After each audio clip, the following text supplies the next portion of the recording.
খুলনা বিভাগীয় হোমিওপ্যাথিক পরিষদ কর্তৃক আয়োজিত হোমিওপ্যাথিক সায়েন্টিফিক সেমিনার 2025 2 দিনব্যাপী উচ্চমানের একটি আন্তর্জাতিক সম্মেলন, যেখানে দেশ বিদেশের স্বনামধন্য হোমিওপ্যাথিক চিকিৎসকগণ ও গবেষকরা অংশগ্রহণ করেছেন।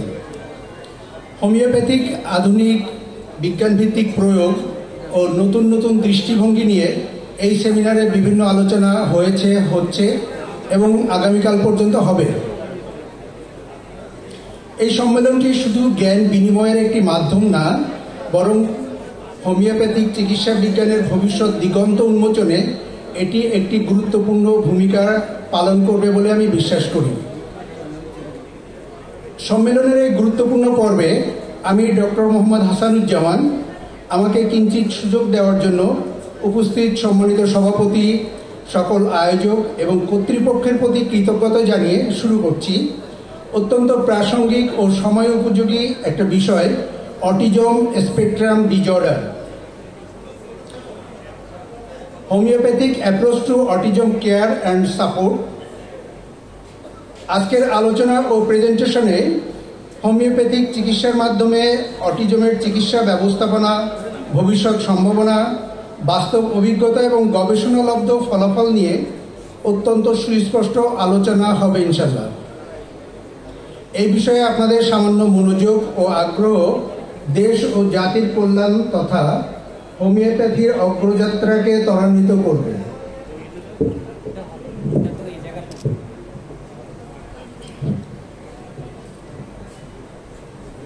উপস্থিত সম্মানিত ডক্টরবৃন্দ,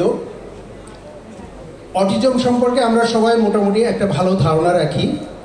autism or autism spectrum disorder is the most common development or neurodevelopmental disorder that affects communication, social interaction and behavior. It appears in early childhood and varies from person to person.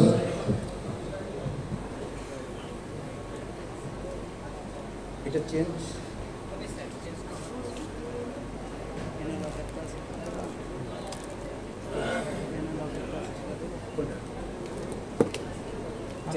Sir আপনি এটা দিয়ে করতে পারছেন তো? এটা দিয়ে তো হচ্ছে, আপনি এটা দিলে চেঞ্জ হবে আর এটা দিলে আপনি দেখাতে পারবেন। ওটা দিলে চেঞ্জ হবে, এটা দিলে আপনার চেঞ্জ হবে আর এটা হচ্ছে পিছনে যাবে, এটা আর এই উপরটা দিয়ে হচ্ছে আপনি ইন্ডিকেট করবেন আর এই লেজার পয়েন্ট হচ্ছে এখানে।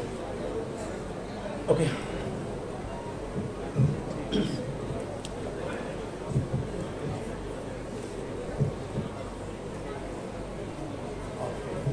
অটিজম একটি নিউরো ডেভেলপমেন্টাল ডিজঅর্ডার বা স্নায়বিক বিকাশের প্রতিবন্ধকতা জনিত রোগ। এই রোগে আক্রান্ত শিশুদের ব্রেনের shape size, brain cell, neuron এবং নিউরনের যে কানেকশনগুলো আছে সেগুলো অন্যান্য বাচ্চাদের চেয়ে একটু পার্থক্য বা একটু আলাদা হয়। বাচ্চার বয়স 3 বছর হওয়ার পূর্বেই সেই বিকৃতি বা পরিবর্তনটি বাচ্চার আচরণের মাধ্যমে প্রকাশ পায়।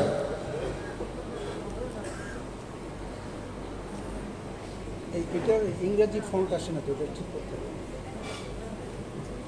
এটা তো হচ্ছে না স্লাইডের পড়া, স্লাইড থেকে এশিয়াম রূপালী সম্ভবত ফন্ট।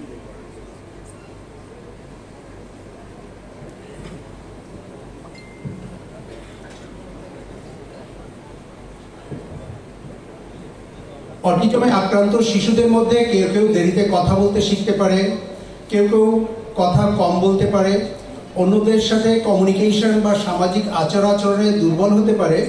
ফলে অন্যদের সাথে কথা বলা বা মৌখিক আচরণ এবং পারস্পরিক যোগাযোগের ক্ষেত্রে সক্ষমতা কমে যায়। মানসিক সীমাবদ্ধতা ও একই কাজ বারংবার করার প্রবণতা বেড়ে যায়।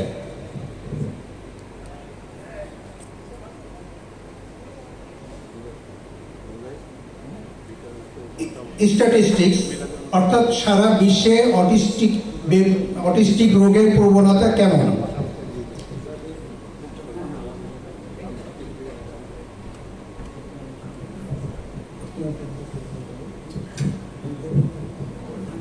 আচ্ছা, ঠিক আছে। সারা পৃথিবীতে অটিজমের ব্যাপকতা কেমন সেটা যদি আমরা এক নজর দেখি, তাহলে দেখা যায় যে সারা বিশ্বের মধ্যে সবচেয়ে আমেরিকাতে অটিজমের প্রবণতা সবচেয়ে বেশি। 31টা বাচ্চার মধ্যে অন্তত একটা বাচ্চা অটিজমে আক্রান্ত। সারা বিশ্বের গ্লোবাল প্রিভ্যালেন্সের মধ্যে দেখা যায় যে 100 বাচ্চার মধ্যে অন্তত একজন বাচ্চা অটিজমে আক্রান্ত। জেন্ডার ডিফারেন্স, মেয়েদের তুলনায় ছেলেরা 4 গুণ বেশি আক্রান্ত হয়। মেয়েদের মধ্যে অটিজম খুবই কম লক্ষ্য করা যায়, ছেলেদের মধ্যে অটিজমের প্রবণতা অনেক বেশি থাকে। রেশিয়াল অ্যান্ড ইথনিক ডিফারেন্স, যারা সাদা চামড়া বলি তাদের তুলনায় যারা কালো চামড়া এবং স্পেনীয়, এদের ক্ষেত্রে অটিজমের প্রবণতা অনেক বেশি।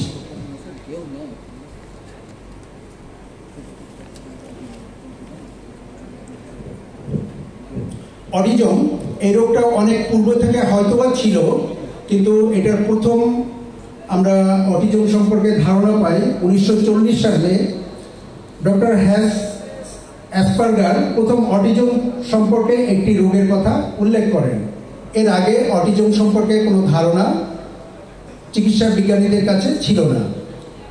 আমেরিকান জার্নাল অফ ইনস্যানিটিতে প্রকাশিত সুইস মনোচিকিৎসক অয়গেন ব্লয়ার তার একটি নিবন্ধে অটিজম শব্দটি প্রথম ব্যবহার করেন।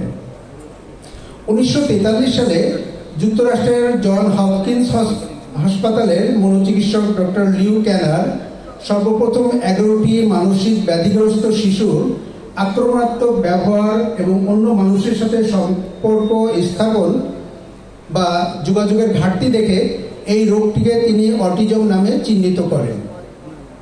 তার বর্ণনার অনেক কিছুই এখন অটিজম শিশুদের চিকিৎসার জন্য প্রয়োগ করা হয়।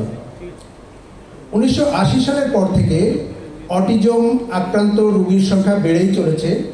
তার পিছনে উন্নত রোগ নির্ণয় পদ্ধতি এবং সচেতনতা বৃদ্ধি মূল কারণ বলে বিবেচিত হয়। বর্তমানে সারা বিশ্বে 2রা এপ্রিল অটিজম অ্যাওয়ারনেস ডে হিসাবে পালিত হচ্ছে।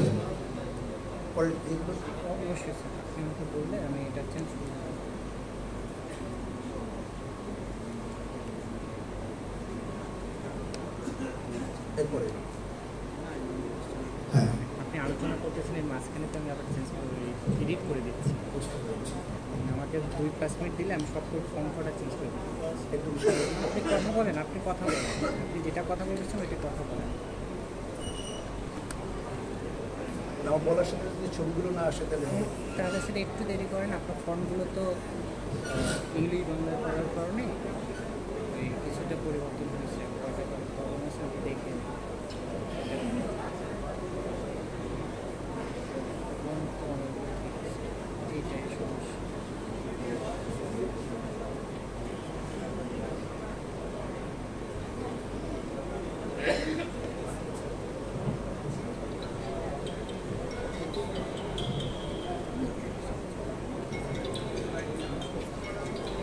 অটিজমের কারণ,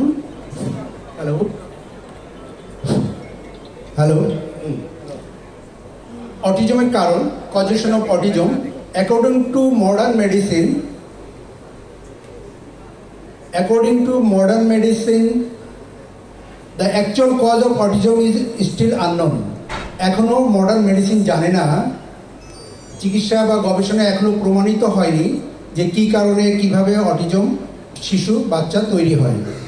but according to homeopathic perspective আমরা জানি যে অটিজমের পিছনে মূল কারণ কি কি থাকে বা থাকতে পারে।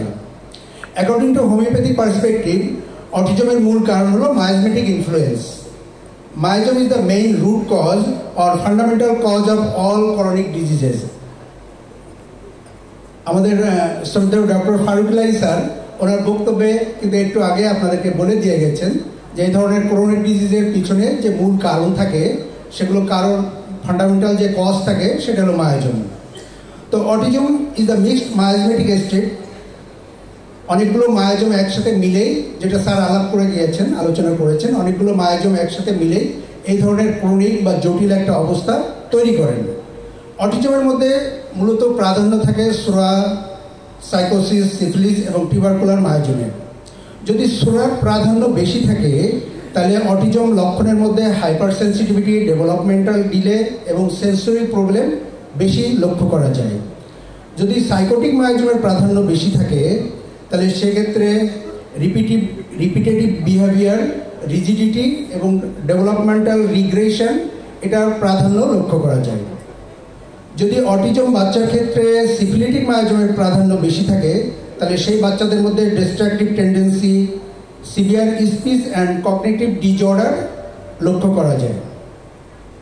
টিউবারকুলার মায়োজমের প্রাধান্য বেশি থাকলে বাচ্চা অত্যন্ত রেস্টলেসনেস, বাচ্চা হাইপার অ্যাক্টিভ এবং চেঞ্জেবল বিহেভিয়ার লক্ষ্য করা যায়।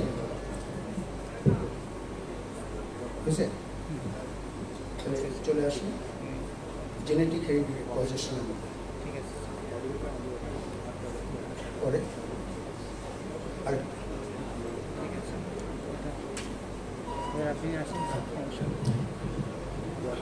অটিজমের যে দ্বিতীয় কারণ হতে পারে সেটা হলো জেনেটিক বা হেরিডিটারি প্রিডিসপোজিশন, অর্থাৎ বংশগত প্রবণতা। আমরা জানি যে স্যার একটু আলাপও করে গেছেন, ডক্টর ফারুকুল্লাহ স্যার, যে ইনডিসপোজিশন যে জিনিসটা, এই ইনডিসপোজিশন যদি থাকে তাহলে তার পরবর্তী বংশে এসে বাচ্চাদের মধ্যে অটিজম লক্ষ্য করা যায়।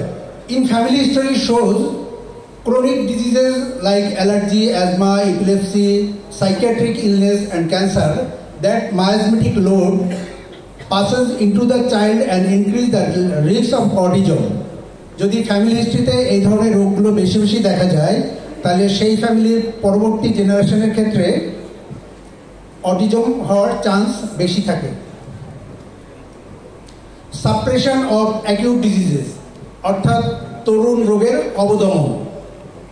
When skin eruption, fever or acute diseases are suppressed by improper treatment, বিভিন্ন অ্যাকিউট ডিজিজ যেগুলো আছে, বিশেষ করে জ্বর, স্টক মোরগ বা বিভিন্ন ভাইরাল যে সমস্ত ইনফেকশনগুলো হয়, এই সময় ব্যাকটেরিয়াল ইনফেকশন, এগুলো যদি ইমপ্রপার ট্রিটমেন্টের মাধ্যমে অবদমিত হয়, সেই অবদমিত রোগ কি করে, disease goes into the deeper level and affect the nervous system and mental development.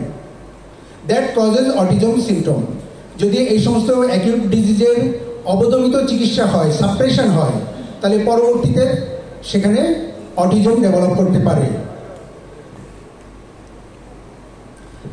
Vaccination and drug effects, vaccination and drug effects অর্থাৎ চিকিৎসার কুফলেও অটিজম ডেভেলপ করতে পারে।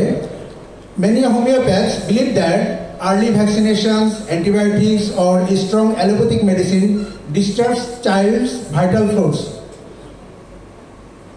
যে টিকাগুলো এখন আমাদের দেশে প্রচলিত এবং ইউরোপিয়ান কান্ট্রিগুলোতে যে টিকাগুলো প্রচলিত, ডক্টর স্যামুয়েল হ্যানিম্যান অনেক আগেই আমাদেরকে ধারণা দিয়ে গেছেন যে ভ্যাকসিনেশনের কারণে অটিজম তৈরি হতে পারে।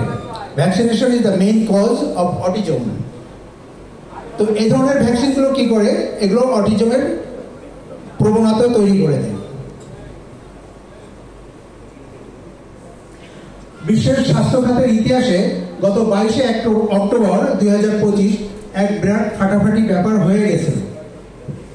আমেরিকার প্রেসিডেন্ট ডোনাল্ড ট্রাম্প এবং ওনার যে স্বাস্থ্যমন্ত্রী, ওনারা সরাসরি ভ্যাকসিনেশনের সাথে অটিজমের সম্পর্ক নিয়ে বক্তব্য দিয়েছেন এবং গর্ভবতী মহিলাদের প্যারাসিটামল খাওয়ার সাথে অটিজম রোগ হওয়ার ব্যাপারে সতর্ক করেছেন।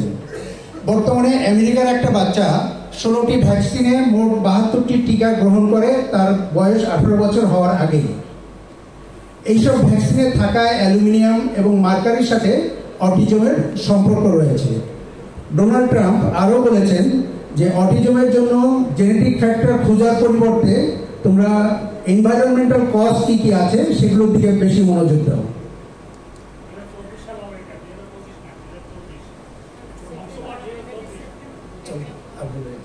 সরি,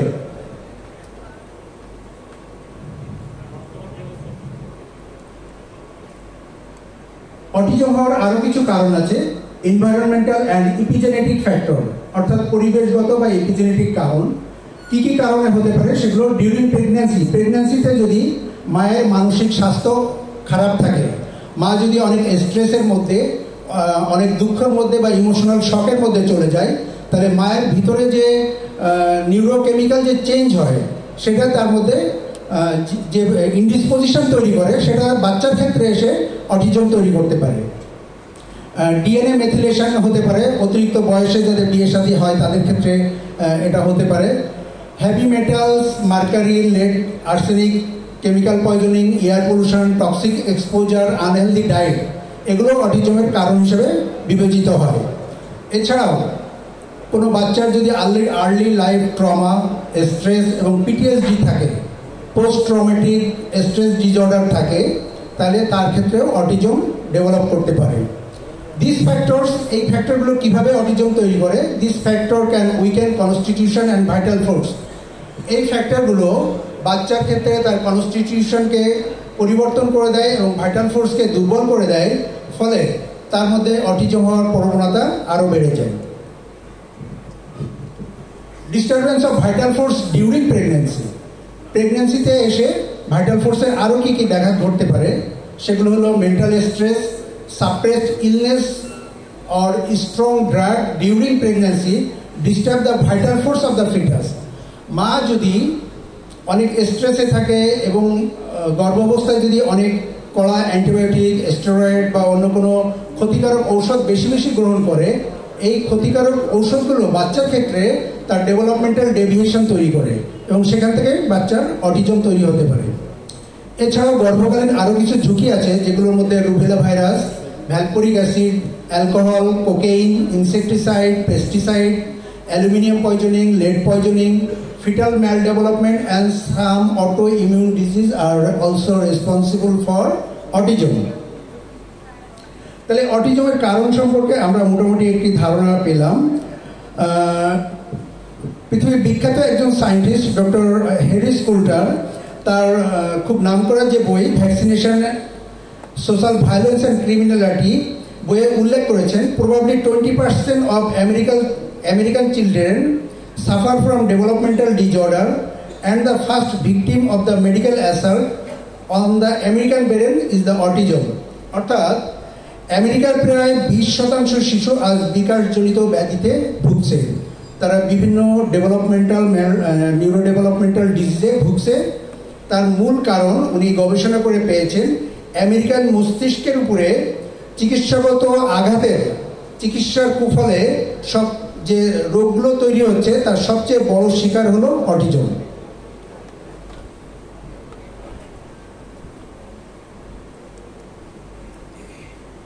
অটিজমের লক্ষণ সম্পর্কে আমরা সবাই মোটামুটি কম বেশি ধারণা রাখি। আমি শুধু সেই লক্ষণগুলো আপনাদের সামনে আলোচনা করব যে লক্ষণগুলোকে কনফার্মেটরি লক্ষণ বলা যায়, যে এই লক্ষণগুলো পেলেই আমরা ধরে নিতে পারি যে এই বাচ্চার মধ্যে অটিজমের কোনো মাইল্ড আর সিভিয়ার লক্ষণ বা সিভিয়ার রোগে আক্রান্ত। অটিজম তার ভিতরে মাইল্ড আকারে অথবা সিভিয়ার আকারে আছে। সেই কনফার্মেটরি লক্ষণগুলো কি কি? প্রথম 6 মাসে সাধারণত বাচ্চাদের মধ্যে পার্থক্যসূচক কোনো লক্ষণ পাওয়া যায় না। প্রথম 6 মাসের মধ্যে যদি বাচ্চা কোনো শব্দ বা মুখভঙ্গিতে সাড়া না দেয় এবং সে নিজে মুখে কোনো শব্দ না করে, তাহলে আমরা চিন্তা করতে পারি, বিবেচনা করতে পারি যে এই বাচ্চার মধ্যে অটিজমের কোনো লক্ষণ বিদ্যমান আছে। প্রথম 9 মাসের মধ্যে যদি আদো আদো বল না বলে, অর্থাৎ ব্যাবলিং না করে, বা বা বা বা বা বা মা বা মা মা মা এই ধরনের যদি আদো আদো বল বাচ্চারা যদি উচ্চারণ না করে এবং কোনো কিছু যদি অনুকরণ না করে, অর্থাৎ আপনি হাসি দিলেন, বাচ্চা হাসির প্রত্যুত্তরে হাসি দিল না, তাহলে সেক্ষেত্রেও আমরা চিন্তা করতে পারি যে এই বাচ্চার মধ্যে কোনো নিউরো ডেভেলপমেন্টাল সমস্যা আছে।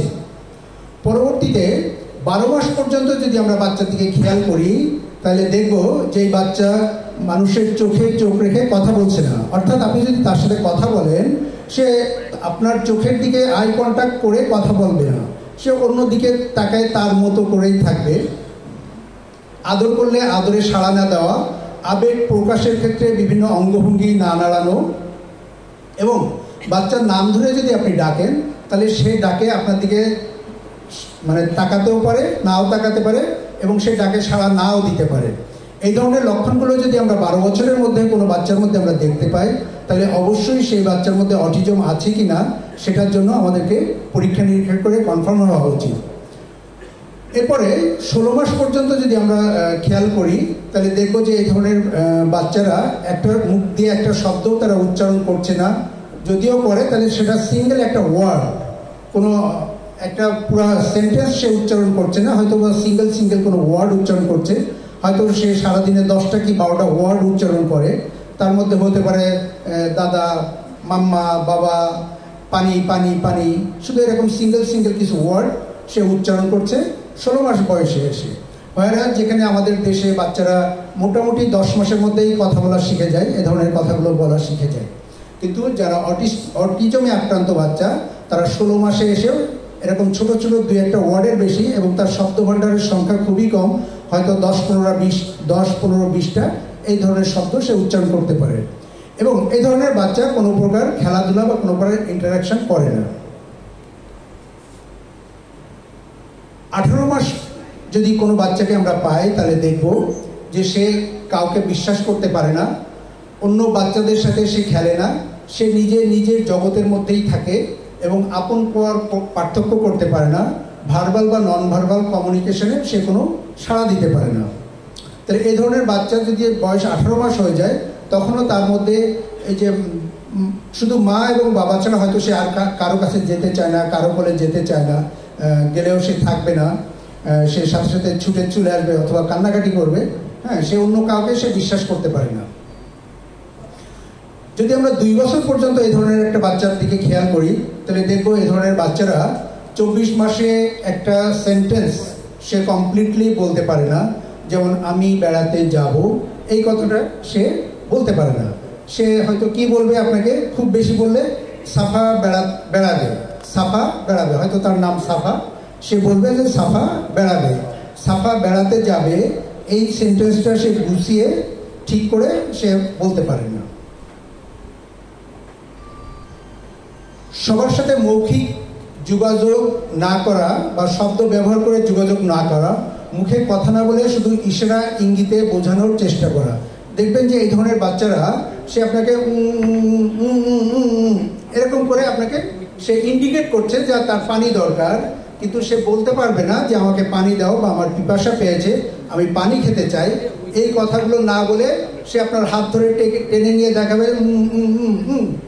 সে এভাবে সে আপনাকে ইন্ডিকেট করবে। তাহলে মূল বিষয় হলো কি, আমরা কিভাবে একটা অটিজম বাচ্চাকে আমরা চিনতে পারবো?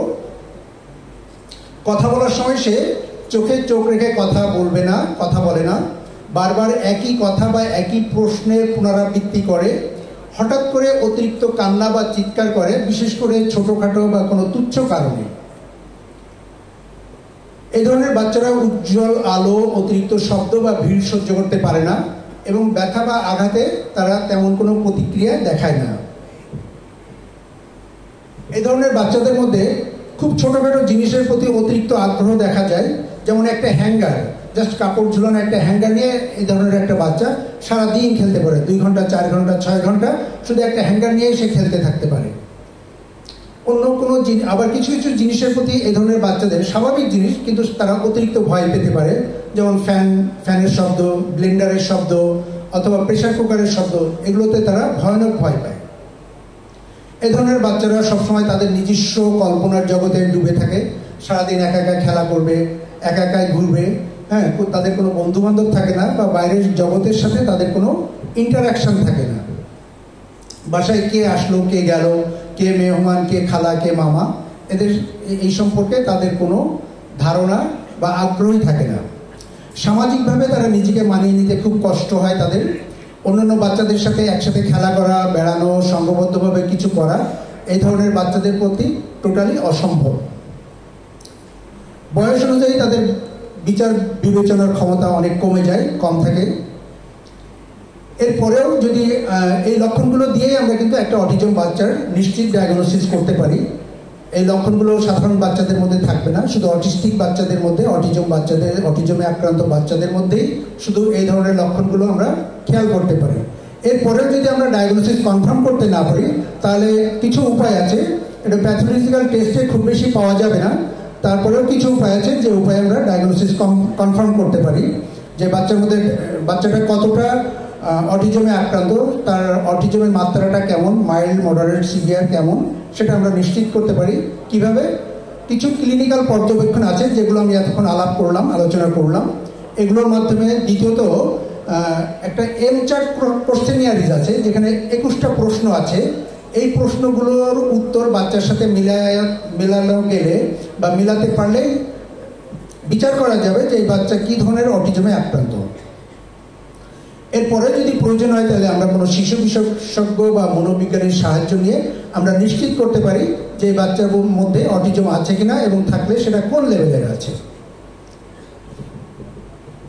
এখন আমরা যদি নিশ্চিত করতেই পারি বা আমরা যদি রুগীটাকে ডায়াগনোসিস করতে পারি যে এই ধরনের এই বাচ্চাটা অটিজমে আক্রান্ত, এখন প্রশ্ন আসে তার চিকিৎসার প্রশ্ন।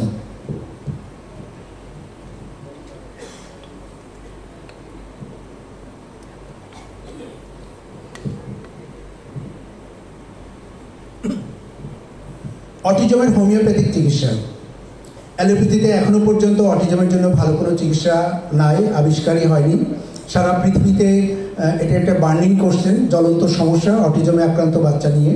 কারণ যে ফ্যামিলিতে একটা অটিজম বাচ্চা আছে, একটা প্রতিবন্ধী বাচ্চা আছে, সেই ফ্যামিলিতে আর যাই থাকুক তাদের মধ্যে কোনো আনন্দ নেই, হাসি নেই, তাদের মধ্যে কোনো ঈদ নেই, তাদের মধ্যে কোনো পার্বণ নাই, কোথাও তাদের মধ্যে কোনো আনন্দ নাই। এই ধরনের একটা বাচ্চা যে ফ্যামিলিতে আছে, সো একটা অটিজম বাচ্চা মানে একটা পুরো পরিবারের মধ্যে একটা বিষণ্ণতা।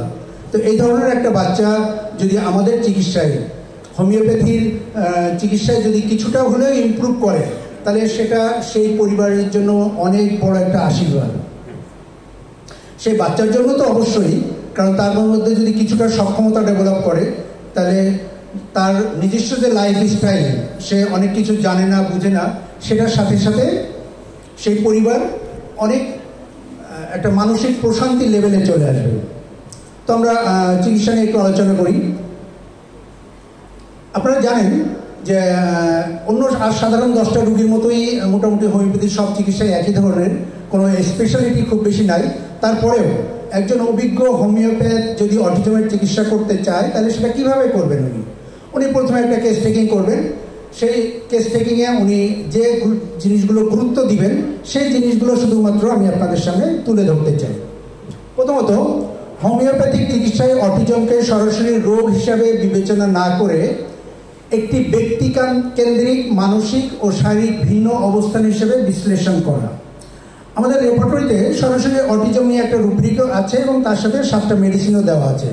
আমরা যদি শুধু এখান থেকে অটিজম নিয়ে এই 7টা মেডিসিনের কোনো একটা মিলাই প্রয়োগ করার চেষ্টা করি, তাহলে এই বাচ্চার চিকিৎসা সঠিক হবে না, সিমিলিমাম হবে না। তাহলে আমাদেরকে কী করতে হবে? অটিজম চিকিৎসায় বাচ্চার মানসিক লক্ষণের গুরুত্ব দিতে হবে এবং আমাদের যে পর্যবেক্ষণ সেটাকে গুরুত্ব দিতে হবে। কীভাবে আমরা গুরুত্ব দিব এবং তার ফলাফল কী হবে? অটিজম চিকিৎসায় মানসিক লক্ষণের উপর গুরুত্ব যত বেশি দেওয়া যায়, চিকিৎসার সফলতা ততই নিশ্চিত হয়। তিনিই তত ভালো প্রেসক্রাইবার যিনি যত ভালো অবজারভার, অর্থাৎ তার আইসাইট যত উন্নত, সে এই ধরনের প্রতিবন্ধী বাচ্চাদের, কারণ সে তো তার কষ্ট, তার অসুবিধা আপনাকে ব্যক্ত করতে পারছে না, আপনাকে বুঝে নিতে হবে। তো আপনাকে যদি বুঝে নিতে হয়, তাহলে আপনার দৃষ্টিশক্তি, আপনার দৃষ্টিভঙ্গি যত বেশি ডেভেলপড হবে, আপনি তার ভিতরের ডিরেলমেন্ট যে অবস্থাটা, আপনি ততটা বুঝে নিতে সক্ষম হবেন। এই জন্য এখানে পর্যবেক্ষণের গুরুত্বটা অত্যন্ত বেশি। অটিজম চিকিৎসায় ধৈর্য এবং সহানুভূতি অনেক বেশি বেশি প্রয়োজন। প্রতিটা শিশুর আচরণ, কথা বলার ভঙ্গি, শারীরিক ভাষা, তার হাসি, কান্না, আবেগ, অনুভূতি এবং পরিবেশের প্রতি তার যে প্রতিক্রিয়া, এগুলো প্রত্যেকটি অত্যন্ত গুরুত্বপূর্ণ বিষয় এবং এই ধরনের বিষয়গুলো থেকে আপনার সামনে উঠে আসতে পারে অত্যন্ত গুরুত্বপূর্ণ কিছু লক্ষণ, যেখান থেকে আপনি পৌঁছে যেতে পারেন যে একদম সিমিলিমাম একটা মেডিসিনে। চিকিৎসা পরিকল্পনা এবং ম্যানেজমেন্ট। চিকিৎসা, আপনি একটা সিমিলিমাম মেডিসিন যদি তার ক্ষেত্রে সিলেকশন করেন, শুধু ওষুধ দিয়েই অটিজম বাচ্চাদেরকে পরিপূর্ণ সুস্থ করা যাবে না, তার সাথে কিছু ম্যানেজমেন্টের প্রয়োজন আছে, সেদিকেও আমি কিঞ্চিত দৃষ্টিপাত করব। অটিজম চিকিৎসা শুধুমাত্র ওষুধের উপর নির্ভরশীল নয়, অটিজম চিকিৎসা শুধুমাত্র ওষুধের উপরে নির্ভরশীল নয়, চিকিৎসার পাশাপাশি তার behavioural therapy, speech therapy, occupational therapy, special education, parental support সবগুলো মিলে একটা সমন্বিত কেয়ার প্ল্যান তার জন্য তৈরি করতে হবে। এবং এই চিকিৎসা যত আর্লি ইন্টারভেনশন করা যায়, যত আর্লি এজ থেকে শুরু করা যায়, তত বেশি ভালো উপকার পাওয়া যায়, উন্নতির সম্ভাবনা তত বেশি থাকে। চিকিৎসার মোট 50% সফলতা নির্ভর করে অটিজমে আক্রান্ত শিশুর অভিভাবকের পজিটিভ দৃষ্টিভঙ্গির উপরে। বাচ্চার প্যারেন্টস যারা আছে, মা বাবা যারা আছে, তাদের যদি ইতিবাচক মনোভাব থাকে চিকিৎসা করানোর জন্য, তাহলে সেটা উপরে নির্ভর করে এই বাচ্চাটার সম্পূর্ণ চিকিৎসা সম্ভব আর সম্ভব না। আমরা যদি উপরে আলোচিত এই থেরাপিগুলো নেই বাচ্চার জন্য, তাহলে আমাদের কি উপকার হবে এই বাচ্চাটার জন্য? যেমন আমরা বললাম যে educational therapy, behavioural therapy, speech therapy, এই থেরাপিগুলো নিলে বাচ্চার চিকিৎসার পাশাপাশি এই থেরাপিগুলোর মাধ্যমে শিশুর সামাজিক দক্ষতা এবং শেখার ক্ষমতা বেড়ে যাবে। তার যে ইন্টারনাল যে ম্যাল ডেভেলপমেন্টটা আছে, সেই ডেভেলপমেন্টটা কারেকশন হওয়ার সাথে সাথে কী হবে, তার সামাজিক দক্ষতা এবং শেখার ক্ষমতা বেড়ে যাবে। ফলে তাদের আত্মনিয়ন্ত্রণ এবং আত্মনির্ভরশীলতা বেড়ে যাবে এবং তাদের জীবন মান উন্নত হবে। আস্তে আস্তে তারা একটা স্বাভাবিক শিশুর মতো পর্যায়ে চলে আসবে। আমরা একটা কেস অ্যানালাইসিস করতে চাই ছোট করে। এখানে একটা ভিডিও আছে,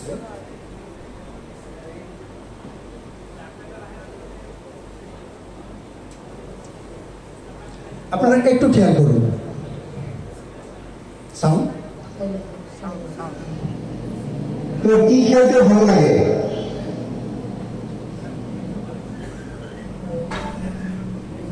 বেশি পছন্দ কোনটা? খেলাধুলা। কি খেলতে ভালো লাগে? আর PS5 ফুটবল। তুমি খেলো? ফুটবল ভালো লাগে। খেলো, স্কেটিং খেলো, সেটা বলো। ফুটবল ভালো। আচ্ছা, ওখানে স্কেটিং খেলো, উচ্চারণ স্কেটিং উচ্চারণ করতে পারে না। আচ্ছা, এটা আমার প্রায় 40-45 মিনিটের কেস। তো যেহেতু আমার এখানে বক্তব্য হলো মাত্র 40-45 মিনিট, এই জন্য কেসটাকে ছোট করে আপনাদের সামনে 1 মিনিটে দেখালাম। ঠিক আছে, বাচ্চাটার একটু ঘটনা বলি আপনাদের সামনে, তাহলে আপনারা খুব সহজেই বিষয়টা বুঝতে পারবেন। আসুন সাফা নামের এই রুগীটার বিষয়ে আমরা একটু পর্যালোচনা করি। 3 বছর বয়স পর্যন্ত এই বাচ্চা, ওর নাম সাফা, ও বেশ ভালোই ছিল। 8-10টা সাধারণ ছেলের মতো হাসি খুশি প্রাণবন্ত ছিল, স্বাভাবিকভাবে খেলাধুলা এবং কথাবার্তা বলতো। ছোটবেলায় সর্দি কাশি জ্বর ছাড়া তেমন কোনো বড় অসুখে সে ভোগেই নাই। ছোটবেলায় শুধু একটা বিষয় ছিল, সে খুব হাসাহাসি করতো, কারণে অকারণে অনেক বেশি হাসতো। আর বাচ্চাটা একটু খালি গায়ে থাকতে চাইতো, জামা কাপড় পরালে সে খুলে ফেলতে চাইতো। ইভেন কি একবার জামা কাপড় যদি সে নিজে খুলে ফেলতো, তাহলে আর সে নিজের থেকে আর পড়তে চাইতো না। এই পর্যন্ত সাফা বেশ ভালোই ছিল। 3 বছর বয়স পরে যখন সাফার একটা ছোট বোন হলো, এই বাচ্চাটার যখন বয়স 3 বছর পার হয়ে গেল, তখন তার একটা ছোট বোন হলো।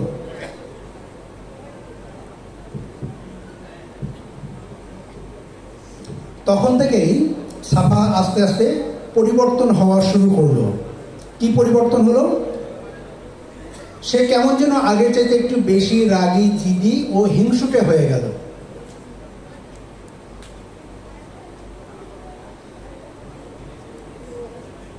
অধিকাংশ সময় সবার আড়ালে আড়ালে থাকতো, এটা সেটা নিয়ে খেলতেই থাকতো। আর সুযোগ পেলেই দৌড়ে এসে ছোট বোনটাকে চিমটি দিত, কখনো থাপ্পড় দিত, কখনো গাল টিপে দিত। আবার একদিন তো সে জোর করে গলা টিপেই ধরেছিল। বাচ্চাটার একদম যায় যায় অবস্থা। পরে অনেক চিৎকার চেঁচামেচির পরে মা ছুটে এসে বাচ্চাটাকে উদ্ধার করে। এভাবে বছর গড়াচ্ছিল। ওর ছোট বোনটা অসুস্থ থাকার কারণে ওর মা সাফার দিকে পর্যাপ্ত নজর দিতে পারছিল না, ফলে সাফার লেখাপড়া শেখাটাও বিলম্বিত হচ্ছিল। পড়াতে বসলে সে খুব অস্থিরতা দেখাতো এবং যেটা শিখেছে সেটা আবার একটু পরে ভুলে যেত। সুযোগ পেলেই মা বাবার মোবাইল নিয়ে ঘরের কোনায় যেয়ে ঘন্টার পর ঘন্টা মোবাইল দেখত। এভাবেই চলতে চলতে সাফা যে সমস্ত কথা বলা শিখেছিল সেগুলো অনেকগুলোই সে ভুলে গেল। সে দিন দিন এত অবাধ্য হয়ে যাচ্ছিল যে তাকে আর কোনো কিছুই শেখানো যাচ্ছিল না। স্কুলে যেতে চাইতো না, মানুষের সাথে কথা বলা প্রায় বন্ধ করে দিল। মুখে টুকটাক কিছু উচ্চারণ করত, কিন্তু ইশারা ইঙ্গিতে বাকিটা বুঝিয়ে দেওয়ার চেষ্টা করত। আস্তে আস্তে স্কুলে যাওয়া একদম বন্ধ করে দিল। সারাদিন শুধু বাসায় থাকতো, আর সুযোগ পেলে মোবাইল আর মোবাইল, না দিলে ঝগড়াঝাটি মারামারি। এই ছিল সাফার প্রিভিয়াস হিস্টোরি। বর্তমান লক্ষণ তো আপনারা দেখলেন। আসুন এখন আমরা সাফার বিষয়টা কেস পর্যালোচনা করি এবং তার জন্য একটা সঠিক মেডিসিন নির্বাচনের চেষ্টা করি। আমরা সাফার মধ্যে কি কি লক্ষণ দেখলাম? সাফার মধ্যে আমরা কি কি লক্ষণ দেখলাম? আমরা দেখলাম যে সে কারণে অকারণে হাসছে এবং তার মা বলছে কেমন যেন হাসে। মাইন্ড ইমবেসিলিটি, লাফিং ফর নো রিজন। কোনো কারণ ছাড়াই সে বোকার মতো হাসে, কোনো কারণ ছাড়াই সে বোকার মতো হাসে। তারপরে তার মার কাছ থেকে আমরা তথ্য পেয়েছি তার হিস্ট্রিতে কি আছে। Naked wants to be, naked wants to be. সে মানে কাপড় চোপড় ছাড়া থাকতেই বেশি পছন্দ করত। কাপড় পরালেও সে আবার নিজে নিজে কাপড় খুলে ফেলত। তারপরে তার মধ্যে আমরা আরো কিছু লক্ষণ পেলাম। যে কি লক্ষণ? যখন তার একটা ছোট বোন হলো, সেই বোন হওয়ার পর থেকেই সাফা কেমন যেন পাল্টে যাওয়া শুরু করলো। আস্তে আস্তে তার মধ্যে রাগ জিদ বেড়ে গেল, সে আস্তে আস্তে একাকী হয়ে যাওয়ার চেষ্টা করলো। তাহলে সেই কারণটা কি? Mind jealousy, children new born gets all the attention when the. অর্থাৎ এটা কিন্তু আপনারা প্রায় দেখবেন, আপনাদের কাছে যত রুগী আসে অনেক রুগীর মধ্যে এই ধরনের একটা কজেশন থাকে। অনেক অনেক বাচ্চাদের মধ্যে এই ধরনের একটা কজেশন থাকে। এটা খুবই গুরুত্বপূর্ণ একটা জায়গা। আপনাদের দৃষ্টি আকর্ষণ করছি, জায়গাটা যদি আপনারা জানেন তাহলে এই জায়গাটা আপনারা প্রয়োগ করবেন। দেখবেন যে শুধু একটা লক্ষণের উপরে আপনারা অনেক ভালো কিছু রেজাল্ট পাবেন। সেটা কি? একটা বাচ্চা আছে, তার বয়স 2, 3, 4, 5 বছর। এখন এই ফ্যামিলিতে, এই পরিবারে, এই মা বাবার ঘরে যখন আবার আরেকটা নতুন বাচ্চা আসলো, এখন নতুন বাচ্চা আসার পরে কি হলো যে প্রথম বাচ্চাটা তো এত দিন যাবত মা বাবা, দাদা দাদি, নানা নানি, সমস্ত আত্মীয় স্বজন, পরিবারের সকলের সমস্ত অ্যাটেনশনের কেন্দ্রবিন্দু ছিল। সমস্ত অ্যাটেনশনের কেন্দ্রবিন্দু ছিল এই বাচ্চাটা। সমস্ত আদর সব সে একা ভোগ করতো, সে সমস্ত আদর সে একা পেত, সমস্ত গিফট, সমস্ত অ্যাটেনশন সব সে একা রিসিভ করতো। এখন কি হলো, যেই মাত্র আরেকটা নতুন বাচ্চা এই ফ্যামিলিতে আসলো, তখন সবার অ্যাটেনশন আস্তে আস্তে বাচ্চাটার দিক থেকে ডাইভার্ট হয়ে নিউবর্নের দিকে যাওয়া শুরু করলো। যখন নিউবর্নের দিকে যাওয়া শুরু করলো, তখন প্রথম বাচ্চাটার মধ্যে মানসিক পরিবর্তন হওয়া শুরু করলো। কি ব্যাপার, আমি কেন আগের মতো পাচ্ছি না? আমি কেন, মা সব সময় আমাকে সময় দিচ্ছে না? কেন মা সব সময় ওই বাচ্চাটার দিকে সময় দিচ্ছে? বাবা কেন এসেই আমাকে আগে কোলে নিচ্ছে না? কেন আগে ছোট বেবিটাকে কোলে নিচ্ছে? একের পর এক তার মনোজগতের মধ্যে বিরাট পরিবর্তন এবং ভাঙ্গন শুরু হয়। হতে হতে কি করে, সে এই জিনিস কাউকে বোঝাতেও পারে না এবং সে পর্যাপ্ত আদর এবং ভালোবাসাও পাচ্ছে না। মা বাবা ছোটটা নিয়ে ব্যস্ত, বিভিন্ন তাদের কাজ আছে, যার কারণে এ আগে যতটা ভালোবাসা পেত ওই লেভেলের ভালোবাসা সে আর পাচ্ছে না। বিদায় তার মনোজগতের মধ্যে বিরাট একটা পরিবর্তন, একটা আলোড়ন তৈরি হয়ে গেছে। এবং সেটাকে যদি সে সঠিকভাবে তাকে বুঝায় না নেওয়া যায়, তাহলে এই যে মানসিক ডিপ্রেশন তার মধ্যে, এই ডিপ্রেশন পরবর্তীকালে তার মধ্যে অনেক ধরনের মানসিক বিকৃতির জন্ম দিতে পারে। তার মধ্যে সাফা একজন। এখানে কিন্তু মেডিসিন আছে মাত্র 2টা, একটা হলো হায়োসিয়ামাস আর একটা মেবি ইগনেশিয়া। মাত্র 2টা মেডিসিন, একটা হায়োসিয়ামাস আর একটা ইগনেশিয়া।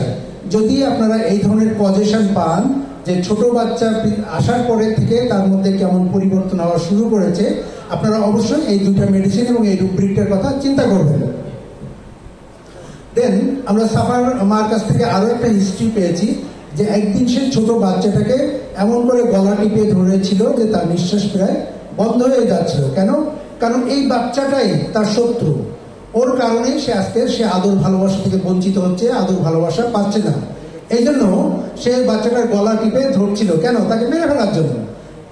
যদিও সে জানেও না যে মৃত্যু কি জিনিস, মরণ কি জিনিস, বাট ওই বাচ্চাটার প্রতি তার যে হিংসা, যে ওই বাচ্চার কারণে আজকে সে সবকিছু থেকে বঞ্চিত হচ্ছে, এই জন্য সে কি করেছিল, কিল ডিজায়ার টু কিল, তাকে সে হত্যা করতে চেয়েছিল, যার কারণ ও সরে গেলে সে আবার আগের পজিশনে ফিরে আসবে। দেন আমরা সাফার মধ্যে আরো যখন আমাদের চেম্বারে আসলো আমরা কি পেলাম, যে সাফার আমরা প্রশ্ন করছি, ওর মা কথা বলছে কিন্তু কেমন করে একটা বিকৃতি হাসি দিচ্ছে, তাই না? হ্যালো হ্যালো, তো সে হাসছিল কেমন করে? এটা কি একদম চালাক চতুর বুদ্ধিমান ছেলের মতো হাসি? না, বোকার মতো হাসি, লাফিং ফুলিশ। তারপরে তার কাছে যখন আমরা বিভিন্ন প্রশ্ন করলাম যে সাফা তুমি কি খেতে ভালোবাসো, কি খেলতে ভালোবাসো, সাফা তোমার নাম কি, তখন সে কি করলো, কেমন যেন তাকায় দেখতেছিল যে কি আজগবি প্রশ্ন তাকে করা হচ্ছে। আমি কি ভিডিওটা একটু দেখাবো একবার? এটা একটু চালু করে দেন, সব সময় গেছে। আচ্ছা, আর একদিন হাসি দেয়, বাধা একটা হাসি দেয়। কেমন আছে সাফা? দেখছেন হাসিটা? তোর কি খেলতে ভালো লাগে?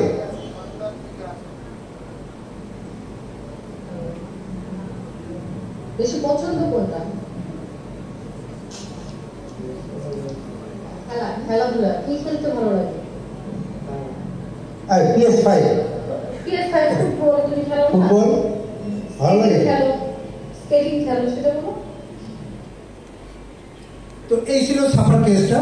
এরপরে আমরা আরো যে একটা লক্ষণ নিয়েছিলাম সাফার ক্ষেত্রে, একটা হলো যখন তাকে কাছে কোনো প্রশ্ন জিজ্ঞেস করা হয়, মনে হচ্ছে যে সে খুব কনফিউজ, এটার উত্তর কি হবে সে জানে না, সে অনেক চিন্তা করছে, তারপরে হয়তো সে কিছুটা অংশ বলছে উত্তরের, যেমন answering confusedly as though thinking of something else.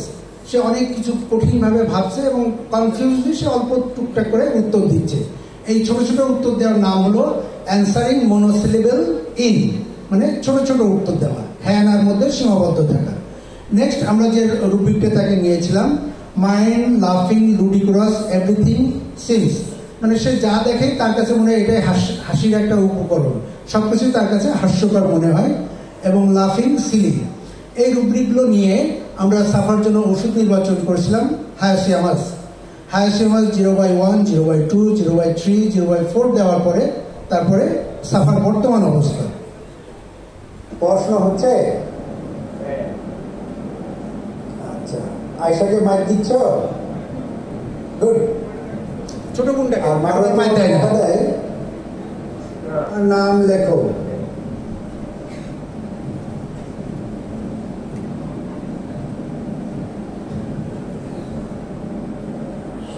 দেখি। স্কুলের নাম লেখো। সুন্দর হয়েছে। স্কুলের নাম লেখো। তোমার স্কুলের নাম কি? হ্যাঁ,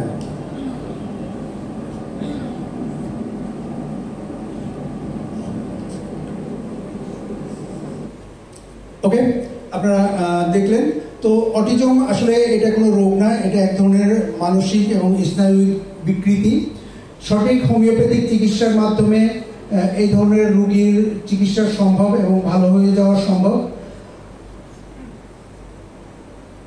আমাদের ভালোবাসার সহানুভূতি এবং উপযুক্ত পরিচর্যার মাধ্যমে এই ধরনের শিশুরা নিজস্ব গতিতে বিকশিত হতে পারে এবং সমাজে একটি সম্মানজনক অবস্থা তারা গড়ে তুলতে পারে। এই ছিল আজকের আমার কেস প্রেজেন্টেশন। আর পরিশেষে আপনাদেরকে ছোট্ট আরেকটা তথ্য শুধু জানিয়ে দিব যে এই ধরনের শিশুদের খাদ্য নিয়ন্ত্রণ করা অত্যন্ত অত্যন্ত গুরুত্বপূর্ণ। শুধু খাদ্যের কারণেই তাদের লক্ষণের হ্রাস বৃদ্ধি ঘটে মারাত্মকভাবে। আমি সংক্ষেপে আপনাদেরকে বলার চেষ্টা করব একটু। যে কি কি এই বাচ্চারা খাবে না। এই বাচ্চাদের জন্য খাওয়ার নিষেধ কি কি? একটা হলো গ্লুটেনযুক্ত খাবার। গ্লুটেনযুক্ত খাবার যেমন গম, লাল আটা, গম, রুটি, বিস্কুট, নুডলস। কেসিনযুক্ত খাবার দুধ, দই, চিজ, মাখন, আইসক্রিম। প্রসেসড ফুড ও জাঙ্ক ফুড যেমন চিপস, ফাস্টফুড, কোল্ড ড্রিঙ্কস, এগুলো এই বাচ্চারা কিন্তু খাবে না, একদম নিষেধ। একদম খেলেই তাদের মধ্যে এই ধরনের লক্ষণগুলো আরও বেড়ে যাবে। অতিরিক্ত চিনি এবং মিষ্টি তাদের জন্য খুবই ক্ষতিকারক, সুতরাং চকলেট, ক্যান্ডি, সফট ড্রিঙ্কস এগুলো তারা খাবে না। তাহলে খাবেটা কি? কিছু তো খাবে। যেগুলো বেশি বেশি খাবে তাজা ফল ও শাকসবজি, ওমেগা 3 ফ্যাটি অ্যাসিডযুক্ত খাবার যেমন মাছ, ফ্ল্যাক্সিড, আখরোট। প্রোটিন সমৃদ্ধ খাবার ডিম, ডাল, মুরগি। প্রোবায়োটিকযুক্ত খাবার ঘরে তৈরি দই, বাদাম, গ্লুটেন ফ্রি আটা এবং চিনিমুক্ত খাবার। এই জিনিসগুলো এই ধরনের বাচ্চাদের বেশি বেশি করে দিতে হবে। তো ধন্যবাদ সবাইকে। আপনাদের কাছে অনেক অনেক শুভেচ্ছা এবং কৃতজ্ঞতা জানাচ্ছি। এতক্ষণ আপনারা অত্যন্ত মনোযোগ সহকারে এবং আপনারা শ্রবণ করলেন। যদি আমার এই আলোচনা আপনাদের কর্মক্ষেত্রে, চিকিৎসা ক্ষেত্রে বিন্দুমাত্র উপকরণ হয়ে থাকে, আমি নিজেকে অত্যন্ত ধন্য এবং গর্বিত মনে করব। সবাইকে ধন্যবাদ জানিয়ে আমি আমার বক্তব্য শেষ করছি। আসসালামু আলাইকুম ওয়া রাহমাতুল্লাহ।